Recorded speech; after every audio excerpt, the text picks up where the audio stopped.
মঙ্গলবার সাত সকালে বাংলায় কম্পন। এই মুহূর্তে বড় খবর সামনে আসছে। মঙ্গলবার সকালবেলায় বাংলায় একাধিক জায়গায় কম্পন। জানা যাচ্ছে উত্তরবঙ্গের বিভিন্ন জায়গা থেকে কম্পনের খবর সামনে আসছে।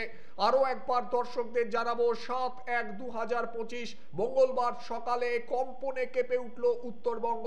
জানা যাচ্ছে শিলিগুড়ি জলপাইগুড়িতে কম্পন অনুভূত হয়েছে, কেঁপে উঠেছে সিকিমের মাটিও। আরও একবার দর্শকদের জানাবো, প্রবল কম্পন উত্তরবঙ্গের একাধিক জায়গায় দীর্ঘ সময় ধরে কম্পন অনুভূত হয়েছে। রিক্টার স্কেলে কম্পনের মাত্রা ছিল 5.3। মঙ্গলবার ভোরে কেঁপে উঠেছে তিস্তা পাড়ের জলপাইগুড়ি শহর। প্রাতঃভ্রমণকারীদের যাতায়াতের মধ্যেই কেঁপে ওঠে জলপাইগুড়ি। পাশাপাশি জানা যাচ্ছে শিলিগুড়িতেও কম্পন। ভূমিকম্পের উৎসস্থল ছিল তিব্বতে, এমনটাই মনে করা হচ্ছে।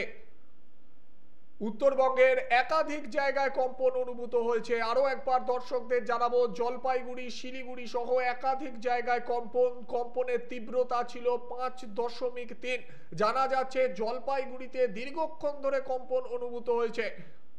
কম্পনের আতঙ্কে চাঞ্চল্য ছড়িয়েছে এলাকাবাসীদের মধ্যে। সকলে ঘর ছেড়ে বাইরে বেরিয়ে আসেন কম্পনের সময়।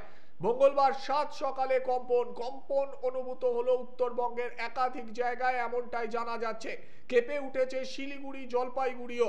পাশাপাশি কম্পন অনুভূত হয়েছে সিকিমেও।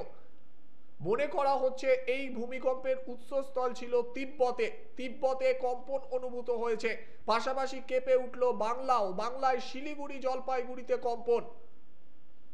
তবে এখনো পর্যন্ত ক্ষয়ক্ষতির কোনো খবর পাওয়া যায়নি বা কেউ হতাহতের খবর এখনো মেলেনি। শুয়েছিলাম, দেখছি বিছানা কাঁপছে, তারপরে দেখলাম বেশ অনেকটাই কাঁপছে। তারপর আমরা বাইরে এসে দেখছি যে তারগুলো নড়ছে, মানে আচমকা সকালবেলায় ভয় পেয়ে গেলাম। তো এই বাড়ির সবাইকে নিয়ে রাস্তায় বেরিয়ে দাঁড়িয়েছি। কখন এটা হলো? কখন? এখন এই ভোরে, সকাল এখন কটা হবে? মানে ঘুম ভাঙালো কি ভূমিকম্প? ঘুম মানে বিছানায় দেখছি যে খাট কাঁপছে। কি নাম আপনার? আমার নাম প্রশান্ত দাস।